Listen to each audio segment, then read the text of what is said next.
안녕하세요. 똑소리 나는 재테크의 똑재입니다. 요즘 금값이 정말 심상치 않습니다. 순금 한돈 시세가 90만 원을 넘었다는 뉴스까지 나왔죠. 사상 최고치인데요. 그런데 뭔가 이상하지 않나요? 주식시장은 계속 오르고 있고 물가도 예전만큼 높지 않고 미국채 금리도 크게 떨어지지 않았는데 안전자산인 금이 계속 오르고 있습니다. 도대체 무슨 일이 벌어지고 있는 걸까요? 오늘 영상에서는 금값이 이렇게 폭등하고 있는 진짜 이유, 그리고 지금이라도 금을 사야 할지, 또 금에 투자한다면 어떤 방식이 좋은지 하나씩 짚어보도록 하겠습니다. 먼저 금이 얼마나 올랐는지부터 볼까요? 이 그래프는 1970년대부터 2025년까지 무려 50년간의 금 가격 추이를 나타낸 그래프입니다. 그동안 닷컴 버블, 리먼 사태, 미중 무역 전쟁, 코로나 등 수많은 위기와 사건이 있었지만 이번처럼 이렇게 가파르게 상승한 적은 없었습니다. 올해만 놓고 봐도 최근 1년 동안 금 가격은 50% 넘게 올랐습니다. 동일 기간 그렇게 많이 올랐다는 코스피도 46%, S&P 500도 15%, 나스닥도 24% 오른 반면에 금은 무려 50% 넘게 상승하였습니다. 5년 수익률로 비교를 해봐도 주식에 뒤처지지 않는 압도적인 수치이죠. 작년부터 연이은 최고가를 경신하면서 이제는 좀 멈추겠지, 곧 조정이 오겠지 싶었는데 모두의 예상을 뒤엎고 계속 올라가고 있습니다. 보통 금이 오를 때는 경제가 불안하거나 위기 상황일 때 안전자산으로 돈이 몰리면서 금 가격이 오르는 경우가 많습니다. 그런데 지금은 단순히 불안해서 금을 산다는 이유만으로는 이 무서운 상승세가 설명이 안 됩니다. 지금의 금값 폭등은 여러 요인들이 한꺼번에 맞물린 결과인데요. 지금부터 그 진짜 원인을 하나씩 살펴보도록 하겠습니다. 첫 번째는 금리 인하 기대감입니다. 여러분도 잘 아시다시피 금은 이자나 배당을 주지 않는 자산이죠. 그래서 금리가 높을 때는 굳이 금을 들고 있을 이유가 줄어듭니다. 그런데 최근 연준의 금리 인하 기대가 커지면서 앞으로 실질 금리가 내려갈 거라는 전망이 퍼지고 있는데요. 이처럼 금리가 낮아질수록 금 대신 채권이나 예금에 돈을 넣었을 때 얻는 이익이 줄어드니까 상대적으로 금의 매력이 상승하게 됩니다. 두 번째 상승 원인은 탈달러화 흐름, 그리고 각국 중앙은행들의 금 매입 확대입니다. 2022년 러시아 우크라이나 전쟁 때 미국이 러시아의 외환 보유고 중 절반 정도를 동결했는데요. 그 사건이 전 세계 중앙은행들한테 큰 충격을 주었습니다. 달러도 정치적인 이유로 언제든지 막힐 수 있구나 하는 인식이 새로 생긴 거죠.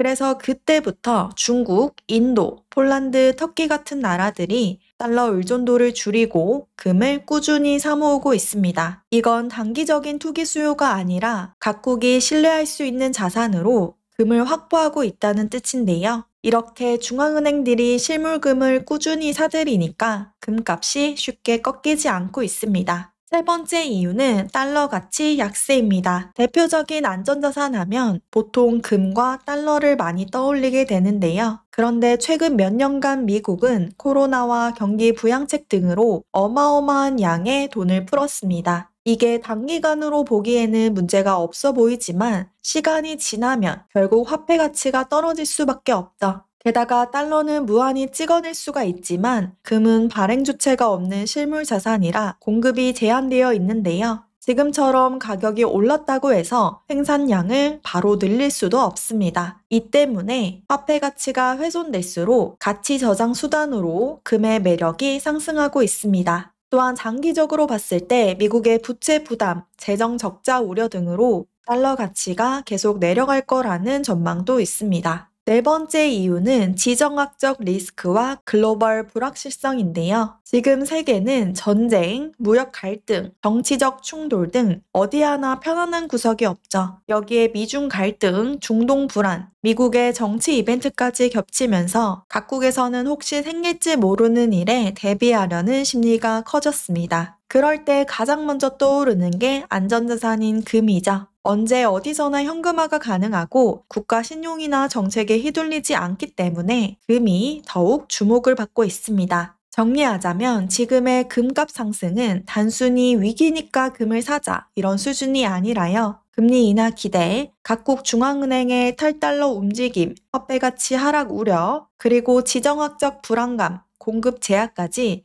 거의 모든 요인이 금값 상승 방향으로 움직이고 있습니다. 그래서 지금 금값이 이렇게 급등하고 있는 거고요. 물론 단기적으로 조정이 있겠지만 이런 구조적인 요인들이 사라지지 않는 이상 금은 여전히 상승할 가능성이 높습니다. 그럼 앞으로 금값은 어떻게 될까요? 지금 너무 올랐으니까 이제 떨어질 거다. 반면 아니다. 아직 더 간다. 이런 의견들이 정말 분분합니다. 또 흥미로운 건 월가 주요 투자은행들은 대부분 아직 상승 여력이 남아 있다라는 쪽인데요. JP모건은 2029년까지 온스당 6,000달러를 전망했고요. 뱅크 오브 아메리카는 2026년 금 전망치를 온스당 5,000달러로 전망했습니다. 지금이 4,000달러 초반이니까 아직 더 상승할 여력이 남았다는 거죠. 이렇다 보니 국내에서도 금 투자 열기가 정말 뜨겁습니다. 최근 뉴스 정말 많이 보셨을 건데요. 금값이 연일 최고치를 기록하고 있고 골드바는 품귀 현상까지 나타났습니다. 특히 실물 금 매입도 크게 늘면서 국내 금 시세가 국제 금 가격보다 비싸게 거래되는 프리미엄 현상까지 나타나고 있는데요. 쉽게 말해서 국제 시장에서는 금 1g에 10만 원인데 국내에서는 11만 원에 거래되는 시기라는 거죠. 이 차이가 한때 10% 이상 벌어지기도 했습니다. 그렇다 보니 최근 금감원이 국내금 거래 주의보라는 보도를 냈는데요. 최근 5년간 괴리율이 10%를 초과한 기간이 단 2차례였는데 올해 2월에 한 번 발생하고 최근에 한 번 더 발생했다고 합니다. 하지만 일물일가의 법칙에 의해 국내 금 가격과 국제 금 가격은 결국 수렴할 수밖에 없는 구조라고 투자에 유의하라는 공문을 냈습니다. 아무래도 최근 금이 정말 가파르게 오르다 보니 일부 투자자들은 이 프리미엄까지 감안하지 않고 무조건 사야지 하고 뛰어들었다가 제 가격을 찾아갈 때 손실을 보는 사례가 늘고 있기 때문이죠.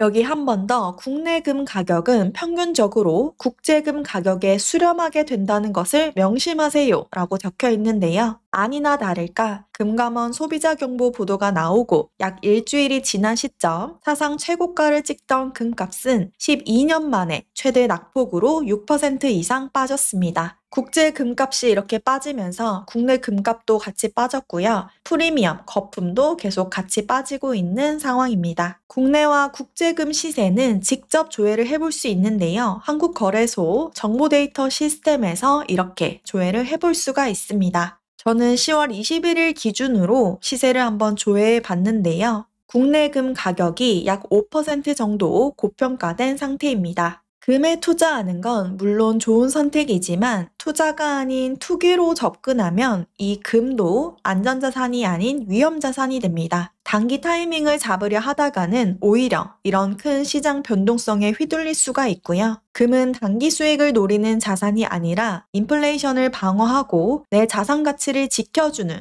보험 같은 존재로 생각하는 게 좋습니다. 그래서 이 금 투자를 할 때는 싸게 사서 비싸게 팔겠다 이런 개념보다는 언젠가 닥칠 위기에 대비해서 보험으로 들어둔다 이런 장기적인 마인드로 접근하시는 게 좋습니다. 일반적으로 전문가들은 전체 포트폴리오의 5에서 10% 정도 비중을 담아 투자하라고 하는데요. 이 정도면 물가 상승이나 지정학 리스크에 대한 방어력이 생기면서도 다른 자산의 성장 기회를 놓치지 않을 수 있습니다. 이제 구체적으로 금에 투자할 수 있는 방법에 대해서 정리해 보도록 하겠습니다. 국내 투자자들이 활용할 수 있는 방법은 크게 4가지가 있습니다. 첫 번째, 실물 골드바, 액세서리로 구매하는 방법이 있는데요. 직접 눈으로 확인이 가능하고 보관을 할 수 있기 때문에 가장 신뢰가 가면서도 쉬운 투자라고 볼 수 있겠죠. 하지만 부가가치세 10%를 부담해야 하고요. 또 액세서리로 할 경우 세공비 등을 따로 내야 하기 때문에 투자자 입장에서는 그리 효율적인 방법이 아닙니다. 두 번째는 금통장, 골드뱅킹 통장이 있는데요. 0.01g 단위로 소액 매수가 가능합니다. 고객이 이 금통장에다가 현금을 넣으면 그 돈에 맞게 금 현물을 매입하는 건데요. 이때 금을 현물로도 인출 가능합니다. 하지만 인출하려면 10% 부가가치세를 부담해야 합니다. 만약 매매 차익이 발생했을 경우는 15.4%의 배당소득세를 내야 하고요. 배당소득이기 때문에 금융소득 종합 과세 대상 소득에 포함될 수 있습니다. 세 번째 방법은 KRX 금현물 계좌를 이용하는 방법인데요. 한국거래소가 개설하여 운영하는 금현물 시장에서 매매를 할 수 있습니다. 일반 주식 계좌와는 별도로 금현물 전용 계좌를 개설해야 하는데요. 증권사에서 쉽게 만들 수가 있습니다. 순도 99.99%의 금을 1g 단위로 매수를 할 수 있고요. 이 매수한 금은 안전하게 한국예탁결제원에 보관됩니다. 또한 이 KRX 금현물 계좌 거래의 장점이 매매 차익에 대해서 비과세라는 겁니다. 금 투자 방법 중 유일하게 비과세이고요. 그렇기 때문에 양도소득세, 이자 배당소득세가 하나도 없고요. 당연히 금융소득 종합과세 대상 소득에도 포함되지 않습니다. 또한 원한다면 실물로 인출이 가능한데요. 다만 실물로 인출을 할 때는 부가가치세 10% 그리고 인출 수수료, 배송비가 발생할 수 있습니다. 투자 개념으로 접근을 했다면 굳이 인출할 필요는 없겠죠. 네 번째 방법은 금 ETF에 투자하는 방법입니다. 소액 투자가 가능하고요. 우리가 흔히 거래하고 있는 ISA, 연금저축과 같은 절세계좌에서도 투자를 쉽게 하실 수 있습니다. 다만 매매 차익의 15.4% 배당소득세로 과세되는데요. 하지만 절세계좌를 활용할 경우 비과세와 과세이연 등의 혜택을 누릴 수 있습니다. 현재 국내 상장된 금 관련 ETF는 시가총액 높은 순으로 크게 4가지가 있는데요.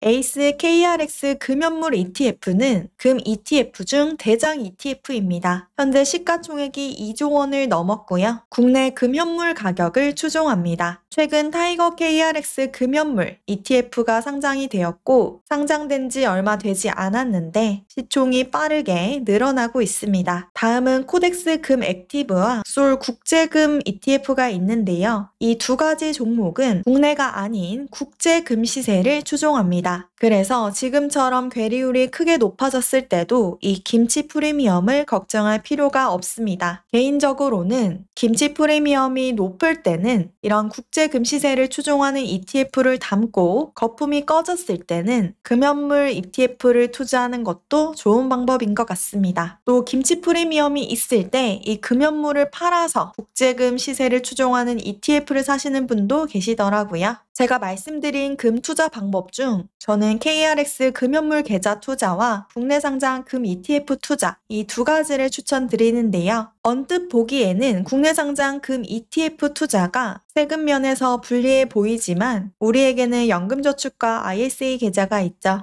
이 두 계좌를 이용할 경우 일정 금액에 대해서는 비과세 혜택 받으실 수 있고요. 또 과세 이연, 저율과세 등 혜택을 모두 다 받을 수가 있습니다. 거래와 편의성 측면에서는 이 금 ETF가 조금 더 편하다고 볼 수 있겠죠. 요즘처럼 금값이 급등할 때는 누구나 나도 금 좀 사볼까 하는 이런 생각이 들죠. 하지만 이럴 때일수록 조심해야 합니다. 국내 금 시세가 국제가보다 비쌀 때, 즉 괴리율이 높은 시점에는 비싸게 사는 실수를 피해야 합니다. 투자하시기 전에 꼭 국제 시세와 국내 시세를 비교해보고 너무 과열된 구간에서는 잠시 한숨 고르면서 지켜보는 여유도 필요하겠죠. 기회가 안 올 것 같아도 또 오더라고요. 여러분의 투자를 응원하겠습니다. 그럼 똑재는 또 유익한 정보로 찾아뵐게요. 마지막으로 똑재 전자책이 2025년 최신 개정판으로 업데이트 되었습니다.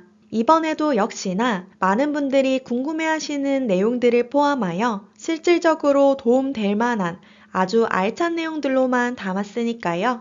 관심 있으신 분들은 고정 댓글 참고 부탁드리겠습니다. 오늘도 끝까지 시청해 주셔서 감사합니다. 오늘 내용 도움되셨다면 구독과 좋아요 부탁드립니다. 감사합니다.